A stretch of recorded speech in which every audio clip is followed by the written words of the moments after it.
জুলাই যোদ্ধারা কারো করুণার পাত্র না, করুণার পাত্র হবে বাংলাদেশ, জুলাই যোদ্ধারা না। আমি ইদানিং দেখতে পাচ্ছি ফেসবুকে বা সোশ্যাল মিডিয়াতে জুলাই যোদ্ধাদের প্রতি কেউ কেউ কটূক্তি করার চেষ্টা করছে।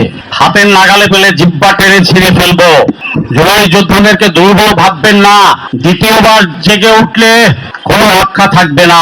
দেশটা কারো বাপের না, দেশটার মালিক জনগণ। জুলাই যোদ্ধাদের প্রতি কৃতজ্ঞতা এই জাতির থাকতে হবে। আমি চাই না এই জাতিকে কেউ অকৃতজ্ঞ জাতি বেরোক। একটা নারীর স্বামীর লাশ পাচ্ছে না, মা তার সন্তানের লাশ পুড়ে গেছে খুঁজে পাচ্ছে না, জুলাইয়ের কান্না বহুকাল বহমান থাকবে, কিন্তু সেই কান্নাই হবে আমাদের শক্তি। কোন জুলাই যোদ্ধাটা দুর্বল না। জুলাই যোদ্ধারা নতুন বাংলাদেশের জন্ম দিয়েছে। এই মাটি জুলাই যোদ্ধাদের, শহীদদের, আহত পঙ্গু জুলাই যোদ্ধাদের রক্তে ভেজা, আমার রক্তেও ভেজা এই মাটি।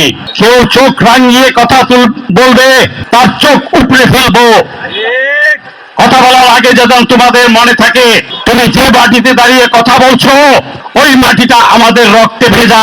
নিচের দিকে তাকাও, রক্তের দাগ এখনো তাজা। আমি অনুরোধ করব, যার যার এলাকায় জুলাই যোদ্ধারা সজাগ থাকবেন, জাগ্রত থাকবেন। কে কি বলছে, কে কি দুষ্টামি করছে, কে কোন দলের কবর দিচ্ছে সব নোট করুন, ওদেরকে সিস্টেম করব। মাননীয় সরকারকে বলছি, বিনীত অনুরোধ জানাচ্ছি, জুলাইয়ের প্রতিটা হত্যাকাণ্ডের, প্রতিটা ঘটনার বিচার করতে হবে। আবারও এই যোদ্ধারা আবারও জেগে উঠবে। আমি বেঁচে থাকলে সেই যুদ্ধে আমিও যোগদান করব। আমি একজন মাঠের সৈনিক। 10 সাল থেকেই আমি মাঠে কোনো দলের চামচা না। আমি ব্যক্তি হিসেবে, দেশের নাগরিক হিসেবে, একজন সৈনিক হিসেবে সব সময় মাঠে ছিলাম। 10 ডিসেম্বর থেকে আজ অব্দি আছি, ইনশাল্লাহ শেষ দিন পর্যন্ত থাকবো।